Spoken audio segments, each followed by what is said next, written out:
जैसे आज सुबह बताया था, ऐसे हमारे 2 सूत्र थे, जहाँ अपेक्षित वहाँ उपस्थित, और सब कुछ स्वैच्छिक रूप से अनिवार्य है। ये क्यों आवश्यक है? ये हमारी कार्य संस्कृति है, उसको दर्शाता है। हमारा सामर्थ्य कितना है उसका नाप है।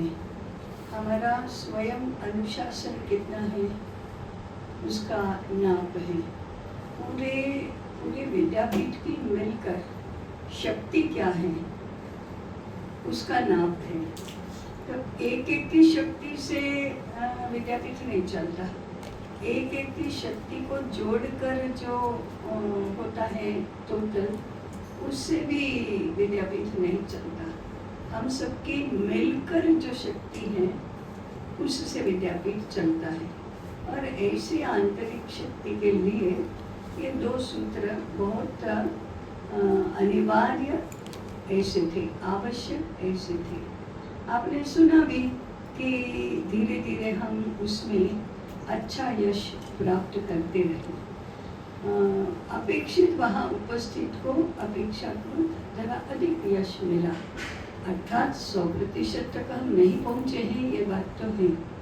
परंतु ये जो स्वैच्छिक अनिवार्यता है उसमें अभी हम थोड़े कच्चे हैं। तो इस वर्ष का प्रारंभ इसी सूत्र को पक्का बनाने के साथ होगा। तो हमें इस वर्ष में ये सूत्र ध्यान में रखना है। कार्य योजना केवल फिजिकली जो काम दिखाई देते हैं उतनी ही नहीं होती। हमारी आंतरिक विकास की प्रक्रिया कैसी है वो भी होती है, और उस दिशा में हमें प्रयास पूर्वक आगे जाना है। इसलिए मैं कह रही हूँ कि स्वैच्छिक अनिवार्यता ये अधिक बल प्राप्त होने लायक ऐसा सूत्र है। तो हम सब इसकी ओर ध्यान देंगे। आगे की चर्चा में कदाच आप बताएंगे कि ये होता कैसे है। इससे जुड़ा अब इस वर्ष का सूत्र है, जिसका दायित्व उसका काम।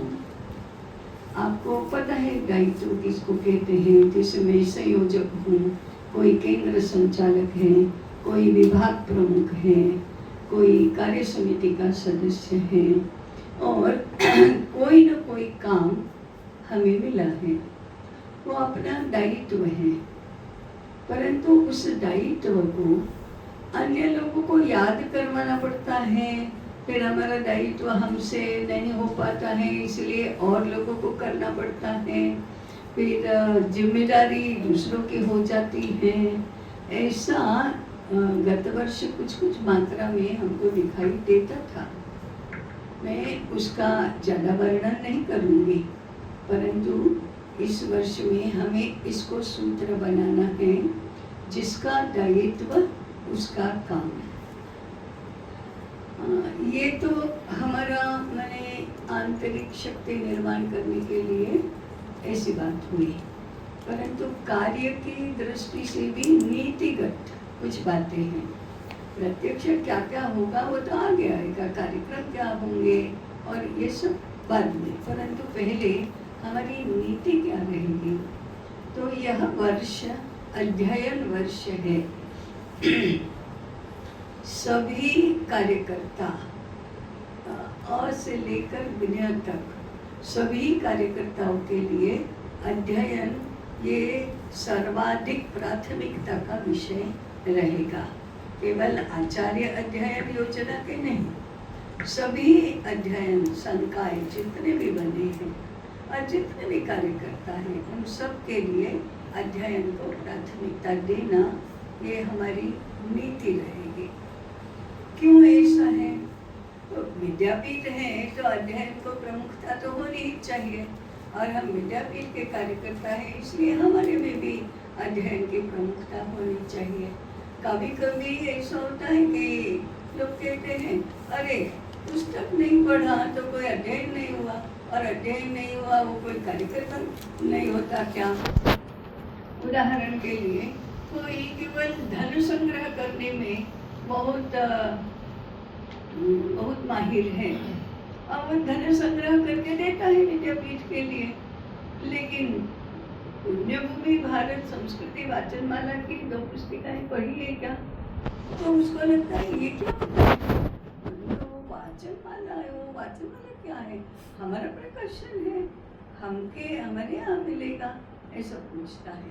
फिर उसको लगता है और कुछ और लोगों को भी लगता है हाँ ये विद्यापीठ के प्रति समर्पित है, और वो समर्पित ही है, विद्यापीठ का कार्य अच्छा चलना चाहिए ऐसा उसको लगता ही है, परंतु उसको क्या लगता है धन संग्रह करना ये मेरा काम है, धन संग्रह करना यह उसका कार्य है, इसमें कोई दो मत नहीं, उसका कार्य है, उसको करना चाहिए और उसके कार्य से विद्यापीठ को लाभ है, इसलिए उस कार्य को हम नकारते नहीं है, परंतु अध्ययन तो करना ही चाहिए। ने वाचनमाला का तो उदाहरण दिया, परंतु विद्यापीठ क्यों है, विद्यापीठ क्या करता है, कैसे करता है, क्या करना चाहता है, क्या लक्ष्य है, वो लक्ष्य प्राप्त करने के लिए योजना कैसी है, ये तो जानकारी होनी चाहिए। ये तो जानकारी की बात हुई, परंतु ये समग्र विकास प्रतिमान वो क्या होता है, समग्र विकास किसको कहते हैं, एकात्म मानव दर्शन किसको कहते हैं, इसका थोड़ा बहुत ज्ञान तो होना ही चाहिए, तो तभी ये विद्यापीठ के कार्यकर्ता कहे जाएंगे। विद्यापीठ में आचार्य और छात्र हैं तो सभी के सभी आचार्य नहीं हो सकते, परंतु सभी के सभी छात्र तो हो ही सकते हैं, और अनिवार्य रूप से जो आचार्य नहीं है वो छात्र है, क्योंकि कोई भी विद्या केंद्र हो भारत में 2 ही घटक होते हैं, आचार्य और छात्र, तीसरा कोई नहीं होता, बीच में कोई नहीं आता, जिम्मेदारी इन दोनों की है। इसलिए हमारा मानस इसके अनुकूल बनाना तो ये अध्ययन से ही होता है। कभी हमारा मानस ऐसा हो जाता है, अध्ययन माने क्या, पढ़ना ये केवल अध्ययन नहीं है, पढ़ने को समझना, और बिना पढ़े समझता है तो बहुत अच्छा है, कोई ग्रंथ पठन करना ये टेक्निकली अनिवार्य बात नहीं है, ग्रंथ में लिखा हुआ आप पहले से ही समझ रहे हैं तो ग्रंथ पढ़ने की क्या आवश्यकता है, नहीं आवश्यकता है, अन्य किसी पद्धति से आप समझ सकते हैं तो भी ग्रंथ पढ़ना अनिवार्य नहीं है। इसलिए पठन ये केवल अध्ययन नहीं है, समझना, उसमें श्रद्धा होना, उसके साथ सहमति होना कि हाँ विद्यापीठ की योजना है तो बिल्कुल ठीक है और ऐसे ही होना चाहिए, ऐसी श्रद्धा होना, इसको अध्ययन कहते हैं कुल मिलाकर। तो ये वर्ष हमारा अध्ययन का भी वर्ष है। अब अध्ययन करने के लिए हमारे पास समय चाहिए, हमारे पास सामग्री चाहिए, हमको मानसिक आराम चाहिए इसके लिए। तो और एक कृति रूप ऐसा विचार हमने किया है, हमने माने किसने किया है, कार्य समिति की पूर्व की बैठकों में ये विषय आते हैं, उसके आधार पर जो विद्यापीठ की कोर टीम है वो तय करती है और फिर उसके अनुसार हम नीति या योजना बनाते हैं। तो जब अध्ययन के लिए ही हमको समर्पित होना है तो बाकी सारे काम हमको कम करने पड़ेंगे। तो एक ऐसा विचार हुआ है कि इस वर्ष में जितने भी कार्यक्रम होंगे, फिर बैठक हो, वर्ग हो, आज के जैसा कोई समारोह हो, कोई भी कार्यक्रम हो, तो ज्ञानम में हो सके उतने ही संख्या में, उतने ही अनुपात में करना। वैसे हेडगेवार भवन हमारे लिए बहुत ही सुलभ है और इतना प्रशस्त है कि हम कैसा भी बड़ा कार्यक्रम उसमें कर सकते हैं। फिर अभी गोष्ठी में अनुभव किया, गुजरात यूनिवर्सिटी हमारे लिए अनुकूल है, तो कोई सा भी हमको कार्यक्रम वहाँ करना है तो संकोच नहीं है, परंतु उसको सामान यहाँ से वहाँ ले जाना, वहाँ से यहाँ लाना, यहाँ से उठाना, वहाँ जमाना, वहाँ से उठाना, यहाँ जमाना, इसमें और सारी व्यवस्था करने में इतना श्रम इतना समय और इतना पैसा जाता है कि कार्यक्रम हो जाता है, उससे अनेक गुना अधिक दिन कार्यकर्ताओं का जाता है। लेकिन यहीं पर होगा तो फिर इससे 10 गुना कम परिश्रम में और समय में ये हो जाता है। ये तो एक बात का अनुभव है। बाकी सभी में समय श्रम दोनों की बचत करना ये बहुत आवश्यक है। इसलिए ऐसा विचार किया है कि जो भी कार्यक्रम हमको करना है वो इस परिसर में, इस हॉल में हो सके उतनी संख्या में ही करना। साथ में मैंने कहा था कि इसका भी अभ्यास कुछ मात्रा में, अनुभव कुछ मात्रा में हमें होना चाहिए। ये भवन ऐसा नहीं था, पहले ये 2 मंजिल का ही था। 2 मंजिल मैंने ग्राउंड +1 इतना ही था। उसके ऊपर एक चौथे मंजिल जैसी थोड़ी सी रचना बनाई थी, परंतु वो ठीक कर 2 ही इसका था, 4-4 कमरे थे। उसी में हमारी कार्य समिति की बैठक भी होती थी, निवास भी होता था, भोजन भी होता था, सब कुछ होता था। उस समय भी संख्या कार्य समिति में इतनी रहती थी, केंद्र संचालक, केंद्र सारे ऐसे ही रहते थे, और कोई अध्ययन वर्ग है, ज्ञान साधना वर्ग होता था, तो संख्या ऐसी ही रहती थी, तो भी उसमें हो जाता था। जैसे आज हमने किया ना, यहीं पर कार्यक्रम, यहीं पर भोजन, ऐसा हुआ तो फिर अभी तो रात्रि में यहाँ नहीं सोना पड़ता है, बाकी यहीं पर सोना, ये हो ही जाता था। फिर वही सब कुछ करो, तो ये अनुभव मूल्यवान है। कम संसाधनों में जो चाहिए वो सारा काम करना और अच्छे से करना, ये भी एक कुशलता है, ये भी एक अनुभव है, ये भी एक अच्छा अनुभव है। नहीं तो क्या होता है, जो भी सुविधा है वो सब हमको कम ही पड़ती है।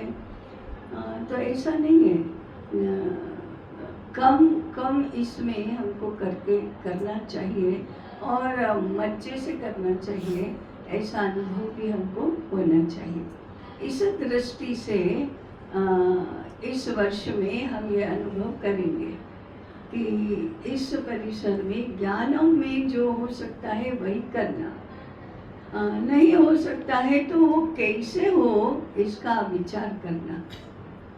तो ये दूसरा, ये अध्ययन का वर्ष है, इसके साथ जुड़ा हुआ ये दूसरा है। तीसरा है, यह वर्ष प्रकाशन की बिक्री का वर्ष है। आपको पता है कि हमने इस वर्ष, हमने 2 वर्ष पूर्व ज्ञान सागर महाप्रकल्प के इतने ग्रंथों का प्रकाशन किया है। अब वो हमारे पास अभी हैं, वैसे उसको प्रतिसाद तो अच्छा मिला है।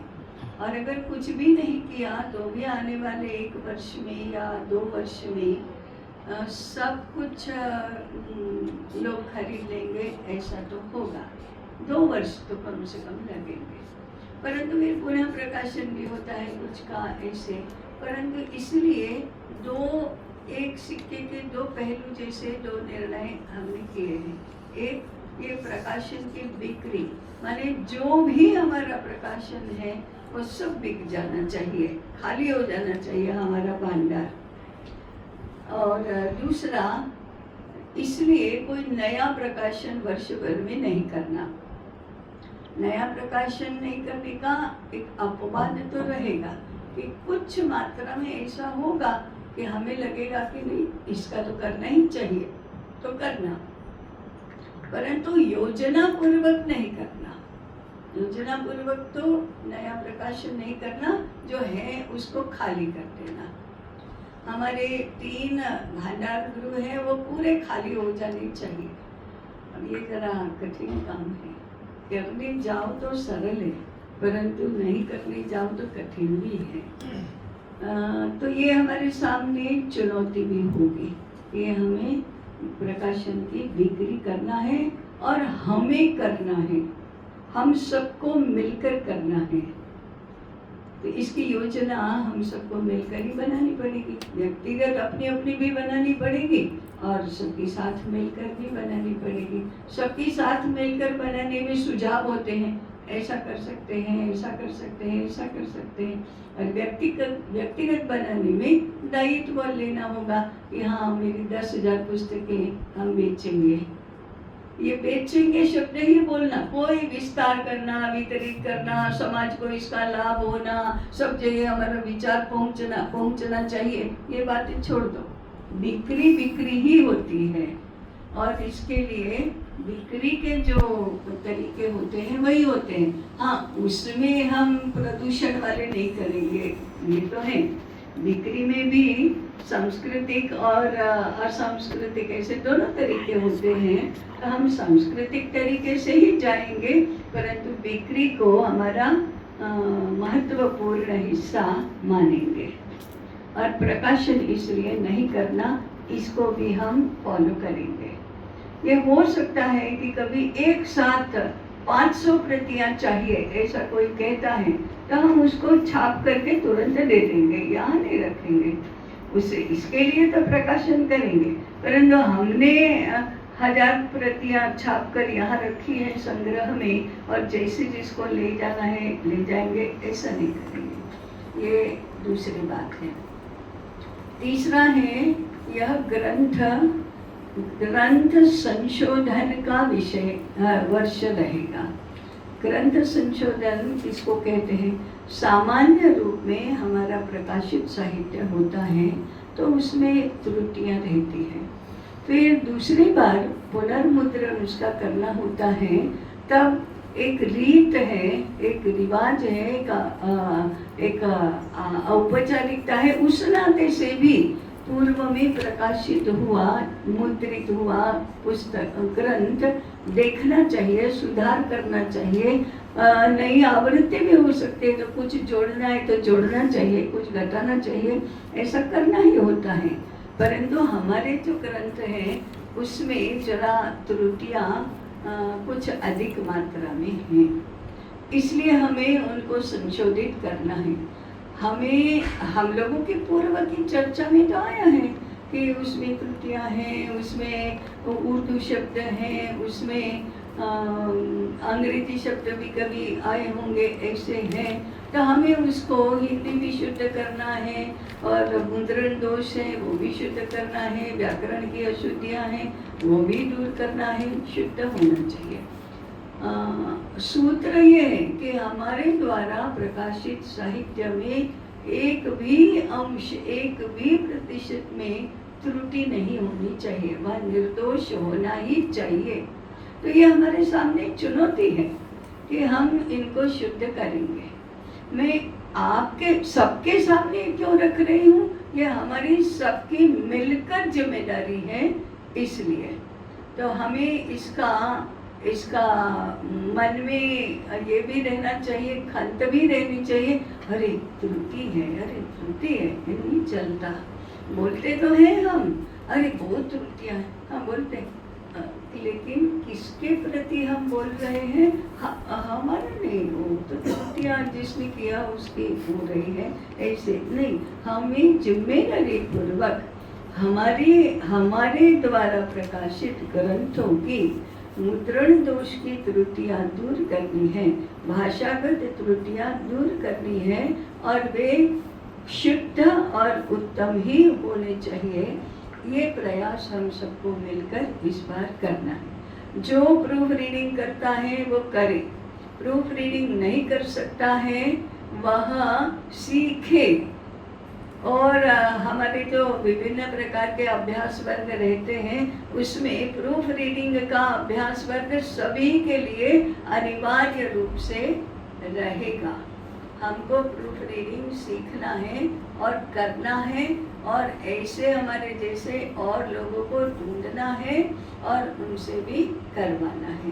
तो हमारी सहभागिता से ग्रंथ संशोधन ये कार्य होगा।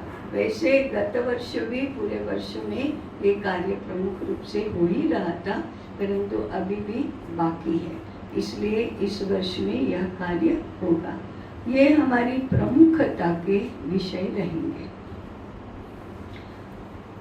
विशेष अध्ययन गट शुरू हुआ है। लक्ष्य क्या है हमारा?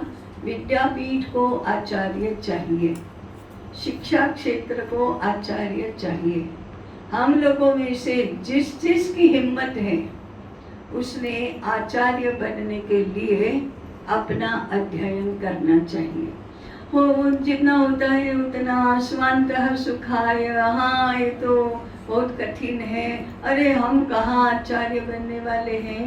गुजराती में कहते हैं इसी मोड़ी भाषा, ऐसी भाषा में हम बात नहीं करेंगे। हमको 21 वर्ष हो गए अभी, अब तो बड़े हुए, अब दायित्व वाले बने ना, अब तो युवा है। और अभी कौन कह रहा था युवा राष्ट्र की कार्य शक्ति है। हाँ तो है, हमें व्यक्तिगत रूप से 60 वर्ष हुए तो क्या हुआ, विद्यापीठ को तो नहीं हुए है ना 60 वर्ष। विद्यापीठ को 60 वर्ष होंगे तब तो कोई चित्र अलग ही होगा। अभी हमारा 1/3 हुआ है। तो हमें अध्ययन करने वाले लोगों को जोड़ना चाहिए, हमें स्वयं अध्ययन करना चाहिए। और हमें भी ये योजना बनानी चाहिए कि अगले वर्ष में कितने आचार्य होंगे, 2 वर्ष में 3 वर्ष में कितने आचार्य होंगे, हम कितने पुस्तक छापेंगे, इसकी तो बहुत महत्वाकांक्षी योजना बना चुके और हमने उसको पार भी उतारा। अब कितने आचार्य होंगे ये हमारी भाषा होनी चाहिए।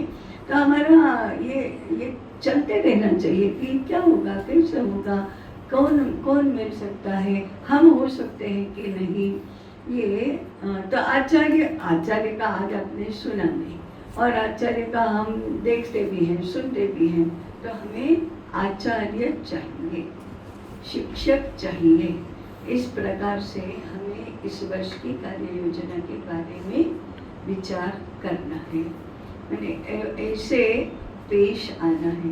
कार्यक्रम मैं अभी बताऊंगी क्या है वो, लेकिन ये जो मैंने सूत्र कहे नीति निर्धारण के, व्यवहार के, मानसिकता के, इस विषय में अब आपके सुझाव आमंत्रित है।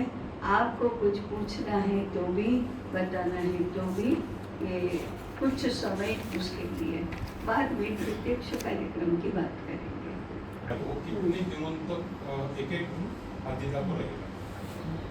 आपको आचार्य बनना है तो आप आचार्य बने तब तक ये चालू रहेगा, फिर वो आपकी गति पर आधारित है और आपके स्वाध्याय पर आधारित है। और उसका दूसरा एक लक्षण है, वो प्रत्यक्ष ही होगा, नो ऑनलाइन बिजनेस।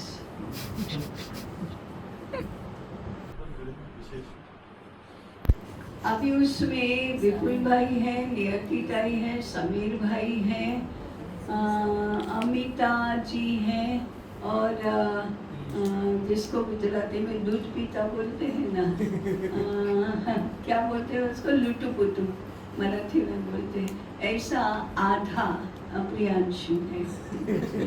हाँ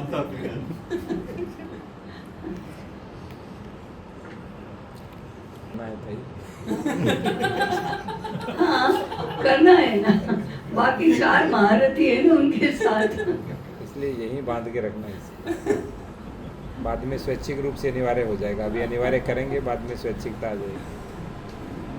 नहीं, वो पक्का आचार्य बने ऐसे बहुत लोगों की सदिच्छा है और महेच्छा भी है, तो क्यों नहीं होगा, होगा।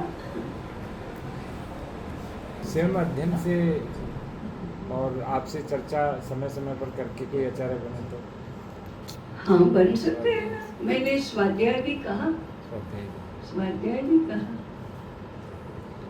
हमारे यहाँ अध्ययन की 3 महत्वपूर्ण ऐसी पद्धतियाँ हैं। एक तो उपनिषद पद्धति है, एक तपस्वाध्याय पद्धति है, तप करो, स्वाध्याय करो और जानो क्या है, तपस्वाध्याय पद्धति। और तीसरी जिज्ञासा समाधान। अब जैसी जिज्ञासा वैसा समाधान, इसलिए वो क्या होता है वो नहीं बता सकते, जैसी जिज्ञासा वैसा समाधान। राशन बिक्री का वर्ष है और 3 गोडाउन खाली करने हैं। ये कब कर तो ये नहीं रखने, ये नहीं रखने हैं इनको पता है कि 3 गोडाउन है। गोडाउन ये नहीं रखने हैं। हाँ नहीं रखने, खाली करना है मैंने कहा। तो फिर आगे की जो स्टॉक में तो रहने ही। और उसकी चिंता मत करो, अभी तो अभी ये करना बिक्री है। की चिंता करो, बिक्री की चिंता करो। तो हो जाएगा। खाली हो जाएंगे, चले जाएंगे, दे देंगे जहाँ से आए वहाँ उनको।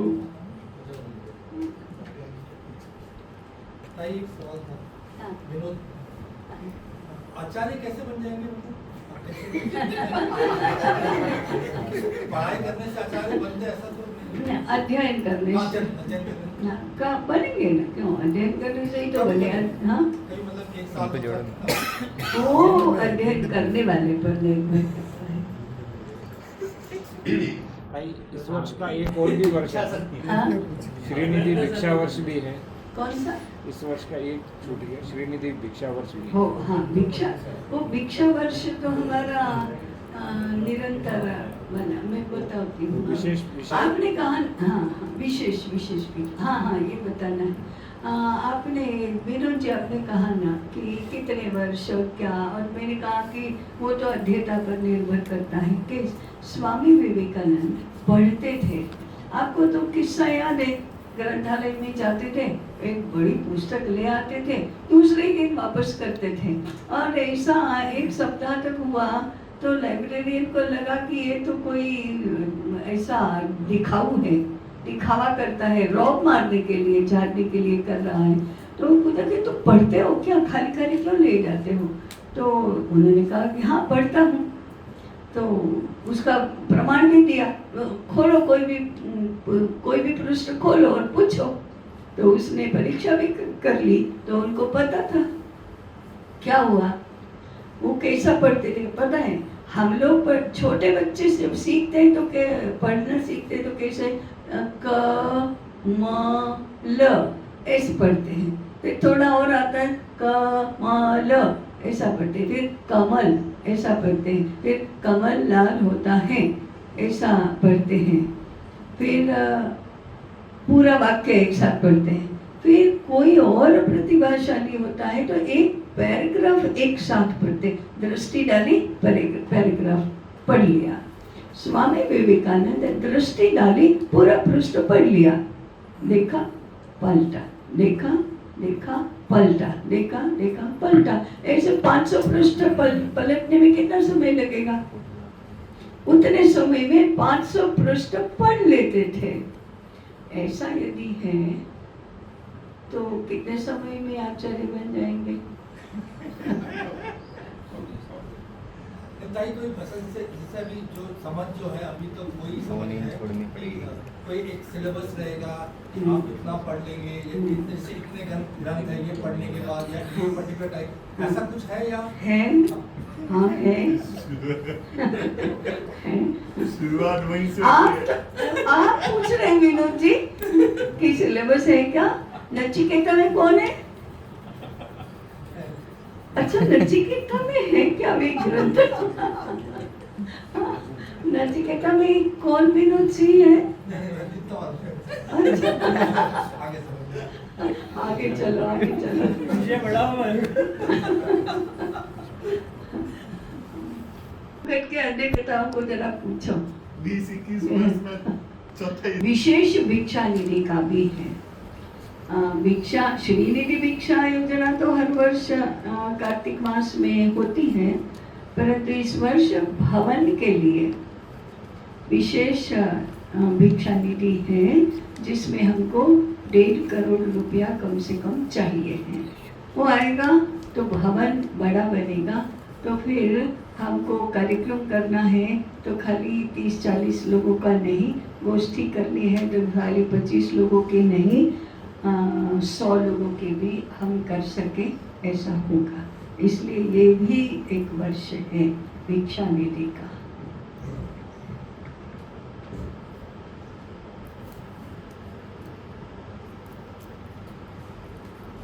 हाँ जी, के अंतर्गत आ ही जाता है।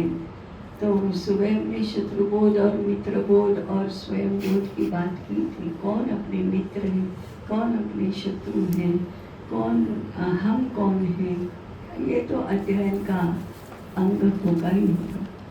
भाई 3-4 दृष्टांत तो बताइए शत्रु मित्र विवेक। लग रहा हूँ शत्रु लेकिन मैं हूँ मित्र।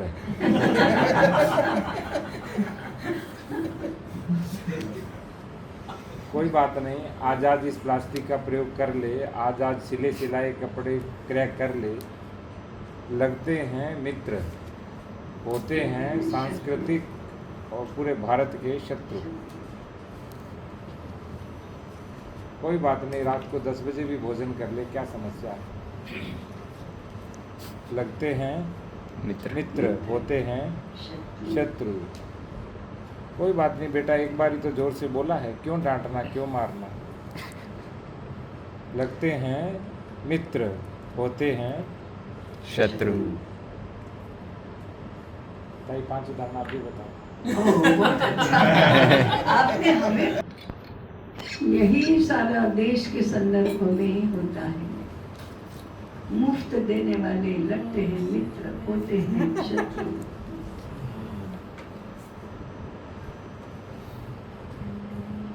प्रयोग बच्चों को करने देना। लगते हैं मित्र, होते हैं शत्रु।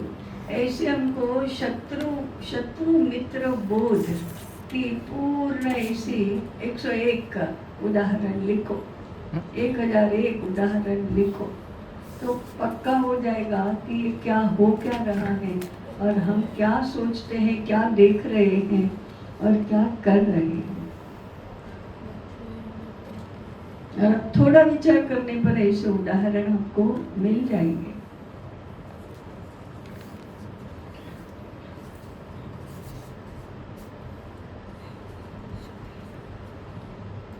चल बेटा भक्ति कर, पढ़ने का कोई लाभ नहीं, किसी से सब मिलेगा।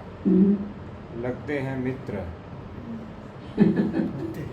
पीछे बैठे हैं ना, होते हैं शत्रु। मार खाएंगे आप।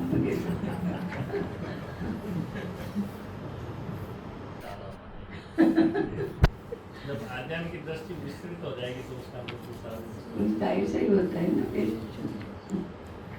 एक और होता है, सनातन का कभी नाश नहीं होगा, चिंता मत करो। बहुत लोग हैं करने वाले, ऐसा कहने वाले होते हैं मित्र, लगते हैं मित्र लेकिन होते हैं शत्रु। यही जो सोमनाथ में घटित हुआ। अच्छा, आपको बहुत बड़ी संहिता बन जाएगी ऐसी, शत्रु मित्र बोध। सभी बातों पर आपको कुछ बताना चाहिए ना।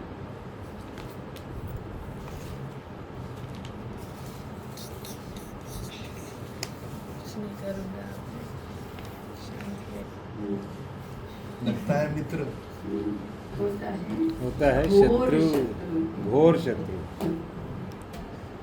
सिस्टम में रह के सब कुछ सही कर लेंगे, हम सिस्टम के अंग बन जाएं। लगता है मित्र, वो होता है शत्रु। इसीलिए एक को आपने उधर पकड़ रखा है, एक मैंने इधर पकड़ रखा है। को लेकर के हमारा ज्ञान विषय रहेगा इस सत्र में चर्चा रहेगी। अभी हम उसी में शुरू करते हैं, कार्य योजना में क्या होगा अभी। तो ठीक है, हमने इतनी बातों को हमारी सभी गतिविधियों में ध्यान रखना है कि हम इसको कैसे करेंगे। अभी थोड़ा कार्य और कार्यक्रम इसकी दृष्टि से भी आएंगे। तो हमारा हर वर्ष अध्ययन एक ज्ञान विषय होता है। गत वर्ष हमारा ज्ञान विषय था कुटुंब में आजीवन शिक्षा। इस वर्ष का ज्ञान विषय है समग्र शिक्षा योजना। तो संदीप जी कुछ बताएंगे इस विषय में? आज ताई का बौद्धिक भी था पिछले सत्र में, तो प्रतिवर्ष ज्ञान विषय एक रहता है। 2 वर्ष हो गए हम एक ज्ञान विषय रखते हैं। पहले था ज्ञान क्षेत्र व्यवस्थिति का, उसके बाद पिछले वर्ष का अपना रहा कुटुंब में आजीवन शिक्षा। तो इसको लेकर के हमने वर्ष में गोष्ठी भी करी, कई सारे विचार सत्र भी हुए। इनको लेकर के वर्ष भर के हमारे जो कार्यक्रम रहे उसमें प्रमुख रूप से ये तीनों चिंतन सत्र तो थे ही। अब शिक्षा को लेके एकात्म दर्शन के साथ में अगर हम समग्रता में नहीं सोचेंगे तो कोई व्यवस्थित योजना नहीं बनेगी। और हमारे जो पांचों तप है, उन पांचों तप का जो संधान हो रहा है वो हमारा समग्र शिक्षा के माध्यम से ही होगा। तो उस समग्र शिक्षा के अंदर जितनी भी आयु के अनुसार, आश्रम के अनुसार हो गई, हमारी स्थान के परिप्रेक्ष्य में जैसे कुटुंब हो गया, समाज हो गया, मंदिर की भी हम कई बार बात करते हैं, उसको लेकर के हो गया, या कार्य क्षेत्र अलग अलग प्रकार के हो सकते हैं, उनको लेकर के हो गया। देश के अलग अलग हिस्से हैं, उन भूभाग के अंदर किस प्रकार की लोक कलाएं हो गई, लोक शिक्षा को लेकर के हो गया हमारे पास में।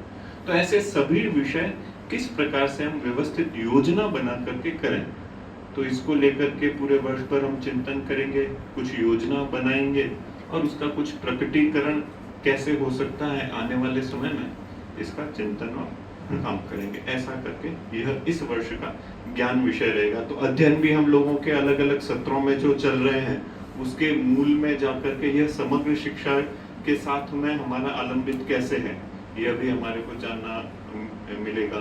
तो सभी हम एक ही सूत्र में हैं, वो अंगांगी संबंध जो है वो इसी के माध्यम से है। तो यह हमारा इस वर्ष का ज्ञान विषय है। तो हाँ, अभी इस वर्ष 3 गोष्ठियां करी है, छोटी छोटी लघु गोष्ठियां जैसे ही रहेगी। ताई ने जैसा बताया कि व्यवस्था पक्ष की बजाय अभी अध्ययन को केंद्र में रखकर, तो हमारा गोष्ठी के भी केंद्र में अध्ययन ही रहेगा। इस प्रकार की हम 3 गोष्ठियां कर रहे हैं इस वर्ष। तो वो भी समग्र शिक्षा को योजना को लेकर के रहेगी। इसी विषय के साथ में उप विषय हो सकते हैं या जो भी होगा उस पर चर्चा करके आप सभी के सामने हम लेकर के आएंगे।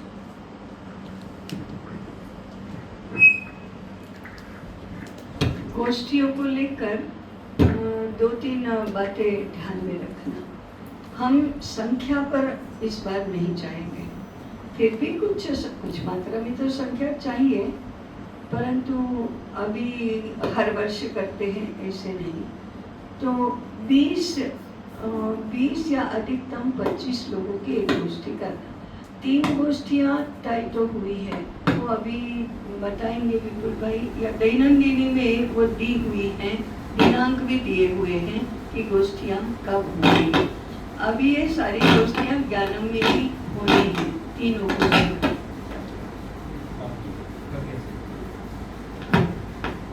तो हम इसमें ऐसे लोगों को सहभागी करेंगे जो वास्तव में इस विषय में कुछ जानते हैं।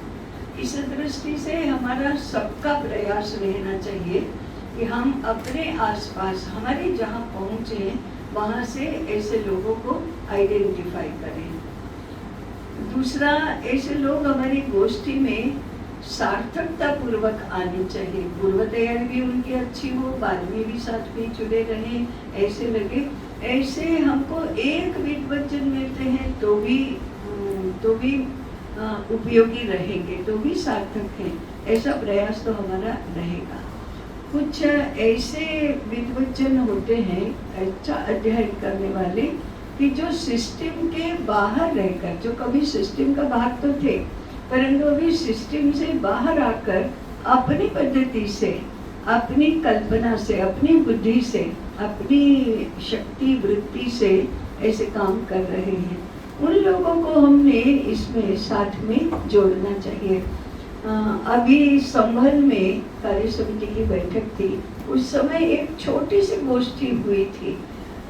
मैं चाहूँगी राजेंद्र जी अगर उसके बारे में कुछ थोड़ा सा कहते हैं कि गोष्ठी का स्वरूप, प्रकार और परिणाम कैसा रहा, इसके बारे में यदि आप बताते हैं तो ध्यान में आएगा कि हम गोष्ठी करना चाहते हैं तो कैसी गोष्ठी होना। भी मौन ऐसा भी है। हाँ, बिना बोले जो सीखा जाता है उसके बारे में दक्षिणामूर्ति स्तोत्र में एक बहुत अच्छा श्लोक है।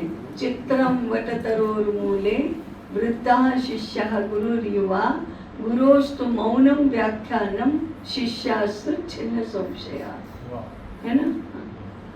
अरे आश्चर्य है, चित्रम माने आश्चर्य है। वटतरोर मूले, वटवृक्ष के नीचे शिष्य और गुरु बैठे हैं। शिष्य तो वृद्ध हैं सारे, गुरु युवा है। और गुरोस्तु मौनम व्याख्यानम, व्याख्यान चल रहा है परंतु गुरु तो मौन है, परंतु शिष्यों के सारे संशय दूर हो गए। ऐसा हो तो ऐसा होता है। हाँ, सर्वोत्तम उदाहरण अब ये एकलव्य जी का। हाँ, लो वो तो आचार्य के पास गए ही नहीं।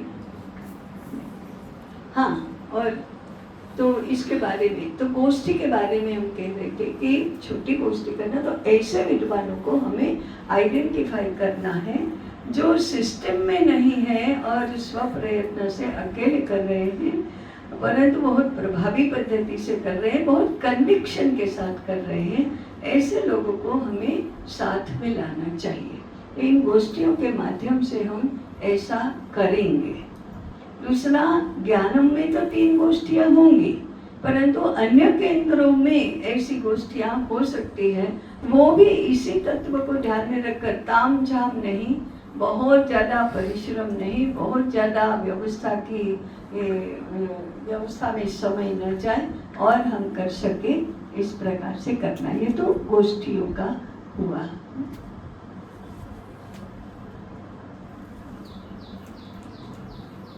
तो ये जो ज्ञान विषय है इसके बारे में हुआ। कार्य योजना में, और आप दैनंदिनी देख लीजिए एक बार। दैनंदिनी में विपुल भाई बताइए कौन से पृष्ठ पर है का वर्ष भक्ति का करना था वो। तो एक और मुद्दा ऐसा है कि हमेशा ऐसी बातें होती हैं, वो पूछते भी हैं कि आपके केंद्र कितने हैं और कार्य का विस्तार कितना है। हम सब तो संघ की छाया में रहते हैं, संघ के हैं, इसलिए कार्य विस्तार पर तो हमारा बहुत आकर्षण होता है और होना भी चाहिए, इसमें कोई बुराई नहीं है।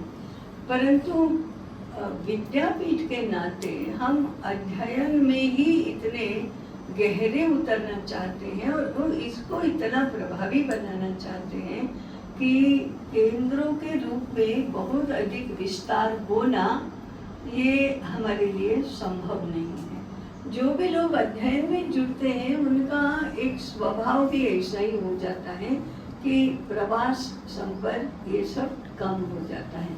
तो ये हम द्विधा में नहीं रहेंगे कि विस्तार भी करना है और इधर अध्ययन भी करना है और इधर हमारा स्थान भी बनाना है, ऐसे हम द्विधा में न रहें। इसलिए हमारी एक नीतिगत विचार ऐसा हुआ है कि हम अपने आप में केंद्रों का विस्तार नहीं करेंगे। यहाँ केंद्र हो सकता है, यहाँ केंद्र हो सकता है, हम नहीं करेंगे ऐसा। हाँ, स्वतः प्रेरणा से जहाँ जो भी केंद्र बनाना चाहता है कि हमारे यहाँ हम केंद्र बनाएंगे, वहाँ देख लेना, वहाँ उनके स्थानिक बलबूते पर यदि केंद्र चलता है तो चलेगा। उदाहरण के लिए गत वर्ष हमारे 14 केंद्र थे, इस वर्ष 5 ही केंद्र बचे हैं। कदाचित 5 में से 3 ही हो, ऐसा भी हो सकता है। तो हम उसमें प्रयास नहीं करेंगे कि 5 क्यों 5, 8 तो हो सकते हैं, इसमें जरा मेहनत करो तो हो सकता है, ऐसा नहीं करेंगे। परंतु स्वतः प्रेरणा से दिल्ली में होने जा रहा है तो उसका स्वागत करेंगे। ऐसे हमारी नीति रहेगी बाकी विस्तार विस्तार हमें ऐसा कोई ये नहीं करना चाहिए कि हाँ असम में भी हमारा केंद्र है, कश्मीर में भी हमारा केंद्र है, हाँ तो हिमाचल हमारा काम चल रहा है। ऐसा हमको नहीं, मन में अफसोस नहीं करना चाहिए, खेद नहीं करना चाहिए कि ऐसा नहीं है, अखिल भारतीय नहीं है, राष्ट्रीय है, अखिल भारतीय है। ऐसा किस आधार पर हम कहेंगे? केवल विस्तार के आधार पर नहीं। तो जिस पद्धति से हम राष्ट्रीय प्रश्न को हल करने का प्रयास कर रहे हैं, प्रश्न का उत्तर देने का प्रयास कर रहे हैं, उस अर्थ में यह अखिल भारतीय है, ऐसा हमको मानना चाहिए। तो ये एक मुद्दा भी हमारी जो चर्चा में आया था और हमने नीतिगत रूप से उसका स्वीकार किया है, वो बताया। अब शेष समय है जो आपकी ओर से इसके ऊपर अभिप्राय आना चाहिए, आपके प्रश्न भी आना चाहिए, सुझाव भी आने चाहिए। एक बिंदु को व्यवस्था और व्यवस्थितता करना। हाँ, एक बिंदु ये था जहाँ अपेक्षित वहाँ उपस्थित, ऐसे एक बिंदु था व्यवस्था और व्यवस्थितता। व्यवस्था और व्यवस्थितता का अनुशासन। कोई भी काम व्यवस्थित होना ही चाहिए और व्यवस्था के अनुसार ही होना चाहिए। इसका आग्रह हमारा दिन प्रतिदिन बढ़ते जाना चाहिए। व्यवस्थित काम करना, जैसे हम बैठक व्यवस्था में सम्यक होना ही है, उसमें क्या समझौता कि नहीं सम्यक में नहीं बैठे तो चलेगा, ऐसा नहीं होता। सम्यक में बैठना, इसका अभ्यास होना और वो हमारे लिए स्वाभाविक हो जाना।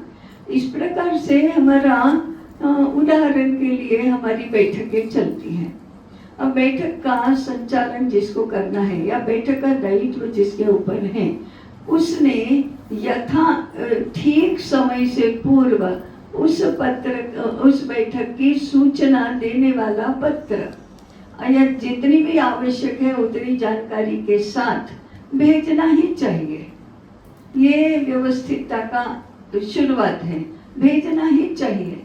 भेजने के बाद वो पहुंचा कि नहीं उसकी खातिरी भी करनी चाहिए, क्योंकि हमारे व्हाट्सएप पर वो पत्र आने के बाद हम देखते ही हैं, इसकी कोई गारंटी नहीं है।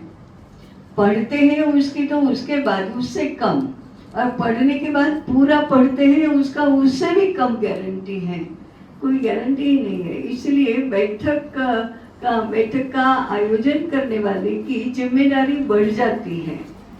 या तो उसको ऐसा करना चाहिए, शिक्षण ऐसा करना चाहिए कि उसका पत्र जाते ही लोग तुरंत देखें और प्रतिभाव दें, परंतु ऐसा होने तक व्यवस्थित तक इसको कहते हैं और व्यवस्था किसको कहते हैं, उसने खातिरी करना कि हाँ पत्र पहुंचा है और जिसको भेजा है उसने उसे पढ़ा है और समझ पूरा पढ़ा है, इसकी खातिरी करना। नहीं तो शिथिल किसको कहते हैं, व्यवस्थित नहीं ऐसा किसको कहते हैं, मैंने तो भेज दिया है, अरे भेजा लेकिन उससे क्या हुआ, आए क्यों नहीं, उन्होंने नहीं देखा होगा। इतना मालूम होने के बाद भी अगर हम नहीं पूछते हैं कि पत्र मिला कि नहीं मिला, पढ़ा कि नहीं मिला, तो फिर अव्यवस्थित ही कहा जाएगा। तो पत्र भेजना, पहुंचा है कि नहीं उसकी खातिरी करना, उसके अनुसार वो उपस्थित होने वाले हैं कि नहीं वो भी देखना। फिर सत्र संचालन में जैसे जितनी बातें हैं उतनी पूरी की पूरी पहले से पूर्व तैयारी होना, उपस्थिति पत्रक रखना, उसको मेंटेन करना, जहां उपस्थिति भेजना है वहां भेजना, उसकी समीक्षा करना, उसको लिखित रूप में रखना और संबंधित सभी को वह कार्यवृत्त भेजना। इतना करने के बाद ही वो काम पूरा होता है। अब इसमें से कुछ भी उपस्थिति पत्र नहीं रखा, नहीं ली उपस्थिति, तो फिर क्या हो सकता है, कुछ नहीं हो सकता है। तो व्यवस्थित पद्धति से मैंने एक छोटा सा ही उदाहरण दिया, बाकी तो बड़े बड़े कार्यक्रमों का भी होता है और व्यवस्थाओं का भी होता है, और सभी दृष्टि से व्यवस्थितता का आग्रह।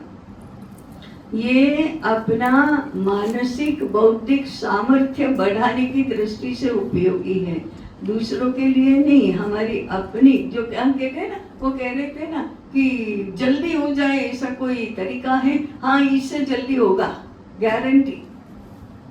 हाँ, फिर ऐसा पूछते इससे और पढ़ा हुआ याद रखने में क्या संबंध है?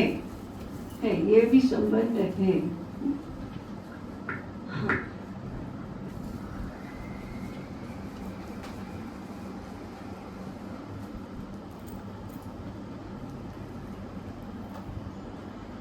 अभी हम परंपरागत रूप से दो ही सूत्र समग्रता में ये दोनों आएंगे। आएंगे, हाँ, समग्रता में ये दोनों ही आएंगे। युगानुकूल भी आएगा, देशानुकूल भी आएगा, आजीवन भी आएगा, सार्वत्रिक भी आएगा। ये समग्र शिक्षा योजना में पूरा समग्रता तो आ ही जाती है। आज का गीत भी आपने सुना, समग्रता का दर्शन। तो राजस्थान वाली समग्र शिक्षा योजना नहीं राजस्थान सरकार की समग्र शिक्षा योजना नहीं है। राजस्थान सरकार की है। हाँ, समग्र शिक्षा योजना। क्या बात है, हाँ, अरे भगवान। तो हमारे उसमें आएगा ही अंतर्निहित अंतर्निहित है, युगानुकूल, देशानुकूल। कितने लोगों की आवाज सुनी है सर? प्रबल इच्छा वे भैया, हाँ। राजेंद्र की प्रबल इच्छा वे एक जिज्ञासा निवेदित है। हाँ। हमारे मन में भी उठ रही थी कई देर से। हाँ, अध्ययन की जो चर्चा चल रही थी भैया, हाँ। तो अध्ययन जो है वो किसी आचार्य के अनुगत्य में होना चाहिए या एकाकी होना चाहिए? आचार्य के पास बैठकर होना चाहिए। जी। अगर उस समय फिर आचार्य ने कहा कि जाओ इतना पढ़कर आओ या इतना स्वाध्याय स्वयं करो, तो वैसा करना चाहिए, आचार्य की आज्ञा अनुसार। आचार्य की आज्ञा के अनुसार। करण जी हैं, इनसे वो अनुरोध करूंगा कि इनका जीवन पूरा परिवर्तित कैसे हुआ, क्योंकि आजकल बहुत कम ऐसे गुरु या संत होते हैं, और वो बहुत ही जो इनके गुरु भी थे यानी पहुँचे हुए संत जिनकी हम कल्पना करते हैं कि प्राचीन काल में ऐसे संत हुए थे, उस तरह के संत। तो एक इनका अनुभव साझा करेंगे तो सबको वो रहेगा कि परिवर्तन कैसे होता है गुरु के सानिध्य में। आचार्य के बताइए क्या होता है कि एक पुनरुत्थान का खूंटा तो पकड़ रखा है,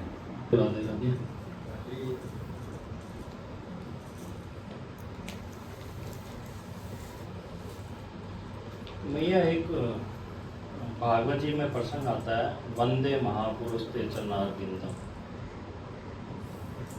व्याख्या अलग अलग महापुरुषों ने इसकी अलग अलग अपनी ज्ञान के अनुसार की है, पर हमने हमारे जीवन में इसे प्रत्यक्ष जो है महापुरुष की कृपा का अनुभव किया है। 35 वर्ष पूर्व तक जो है हमारा खान पान जो है नित्य का है, भक्ष्य खान पान और मदिरा सेवन इत्यादि। जो शास्त्रों में वर्णित तो महापाप हैं, जैसे श्रीमद् भागवतम का हम अध्ययन करते हैं तो महापापों का वर्णन आता है, तो संपूर्ण महापाप हमारे द्वारा घटित हुए हैं, संपूर्ण जितने भी हो सकते हैं। उनमें चाहे आप व्यभिचार ले लो, उनमें चाहे आप जो है गर्भपात ले लो, उनमें चाहे मदिरा सेवन ले लो, तो जितने भी महापापों का वर्णन है 35 वर्ष तक खूब की। और बाल्यावस्था में मिला भी बहुत कुछ, बिना प्रयास के मिला। राजस्थान हाई कोर्ट के जो है हम सरकारी अधिवक्ता भी रहे जोधपुर के अंदर, और फूड एंड सेफ्टी ट्रिब्यूनल के प्रथम रजिस्ट्रार भी रहे राजस्थान के अंदर। बहुत बड़ी बड़ी पोस्ट, मेडिकल हेल्थ डिपार्टमेंट के स्टेट लॉ ऑफिसर रहे, ग्रामीण विकास विभाग में स्टेट लॉ ऑफिसर रहे, बायोडीजल के स्टेट लॉ ऑफिसर रहे। तो अनंतर बहुत सी सेवाओं में जो है रहने के उपरांत और सुख सुविधाएं खूब मिलने के उपरांत और कुसंग के माध्यम से मूलतः जो कहेंगे सत्संग से अभाव था, क्योंकि घर में ये खान पान देखा था। पिताजी भी अभक्ष्य खाते थे, मदिरा सेवन करते थे, दादाजी भी अभक्ष्य खान पान। और जो हम जिसकी चर्चा कर रहे हैं मेकोले शिक्षा पद्धति में हमारा जो है हाँ, बाल्यकाल से एक नियमावली जरूर थी कि संग बढ़िया था, राजेंद्र के संग नित्य मंदिर इत्यादि में जाना। वो दूसरा पक्ष है कि हमारा ननियाल पक्ष जो है, हमारे शरीर के नाना जी जो है वो सात्विक वर्ती उनकी रही सदा, और सेवा का भाव रहा, परित का भाव रहा। उधर से हमारे माता जी इन से सब चीज़ों से दूर रही, तो वो संस्कार तो थे। फिर हमारे दादी जी हमारे पास आए और उनकी करुणा फूटी, और उन्हें बड़ा कष्ट हुआ देख के कहे कि इसका जीवन तो व्यर्थ ही जा रहा है। तो उन्होंने एक साजिश रची। तो मैया हम लगभग 3-1 करोड़ रुपए का जो है वो दलाली खा रहे थे हाईकोर्ट जज के नाम की। तो उसके उपलक्ष्य में तो वहाँ दादी जी ने ऐसा विचार किया, कहो जाएंगे तो संत की कृपा होगी तो शायद जीवन परिवर्तित हो जाए। दादी जी ने कहा, हम समझ गए, विद्वान अधिवक्ता तो थे ही। तुरंत बात आ गई, हमने मित्र को कहा देखो वृंदावन जाने से मदिरा छूटती है। दादी की इच्छा, चलो चलते हैं। तो चले गए। जाने के उपरांत रात्रि में बरसाना रुके। गोवर्धन पे जैसे प्रातः सुनने पंडित बाबा के शिष्य मास्टर बाबा विराजते थे, तो उनके दर्शन हुए। प्रथम बार संत दर्शन हुए जीवन में। उसके उपरांत फिर बरसाना आए। बरसाना में रात्रि विश्राम किया। सवेरे हम हमारे महाराज जी के वहाँ सुदामा कुटी में मंदिर है, दर्शन करके हमारे जो चाची जी लगे, यहाँ एक संत रहते हैं वर्धा, आप दर्शन करें। तो गए तो हमने देखा कि कोपिन के अंदर एक महात्मा है। तो हमने कहा ऐसे कैसे महात्मा को वस्त्र ही धारण नहीं करते। और नाम किया, उन्होंने भीतर बुलाया, परिचय पूछा, फिर अपने बगल में बिठाया, कुछ भी नहीं कहा। मैं जिसको बोलते हैं दृष्टिपात, बस वो उन्होंने जो है भीतर से ही दादी जी के भाव को जाना। और हम उसके बाद आगे वापस कोई ज़्यादा चर्चा भी नहीं हुई उनसे। श्रीनाथ जी के नाथद्वारा में हमें कोई उसमें पेमेंट वगैरह लेने देना जाना था, उदयपुर सेवन करेंगे, व्यवस्था करो। तो श्रीनाथ जी, तो हमने कहा सब जगह श्रीनाथ जी हैं, अब वकील आदमी से कौन बहस करे। उन्होंने कहा चलो उपलब्ध कराते हैं होटल में, बाहर कहीं होटल में चलिए, चले गए। अब वो मैया जैसे ही आए बख्शे खाएँ तो हमें जो है भीतर से कष्ट हो। और वो दिन आया अंतिम दिन उसके उपरांत जो है जीवन से जो है। और फिर अगले दिन सुबह स्नान किए, श्रीनाथ जी के दर्शन किए, श्रीनाथ जी को विराजमान किया, घर आए, मदिरा की सब बोतलें बाहर फेंक दी, दर्शन प्याज घर से बाहर हो गया, स्वतः ही जो है जीवन साथी को भर्ती हुई। तो ये है संत कृपा जो है। संत वास्तविक संत अगर मिल जाए तो वो कृपा कर दें। और जिसकी बात हम कर रहे हैं कि अब महाभारत के अंदर भी यही है, संजय जी को दिव्य दृष्टि दे दी थी पूज्य श्री वेदव्यास जी महाराज जी ने। तो अगर संत कृपा करे तो जैसे आप पूछ रहे थे ना आचार्य कितना जल्दी बने, तो उनकी कृपा और करुणा से मतलब हम अगर उनके अनुगत्य हो जाएं तो इसमें समय नहीं लगता आचार्य पद को भी प्राप्त करना। वो चाहे तो किसी को ही दे दें, पर हाँ हम उनके अनुगत्य को स्वीकार तो करें, जैसा वो कहे वैसा माने तो सही। बस मानने की देरी है, मानना है बस, उनकी बात को मानने अक्सर तो बस सब कुछ ही मिल जाएगा। ऐसा बहुत उदाहरण है हमारे शास्त्रों में बहुत है, मानने मात्र से सब कुछ प्राप्त हो गया, अध्ययन की भी आवश्यकता नहीं। बस अपनी बात को मैं यहाँ विराम देना चाहूँगा। मियाँ अपराध के लिए क्षमा। जय जय श्री राधे राधे। सबसे अच्छा हमसे विषय में समय देना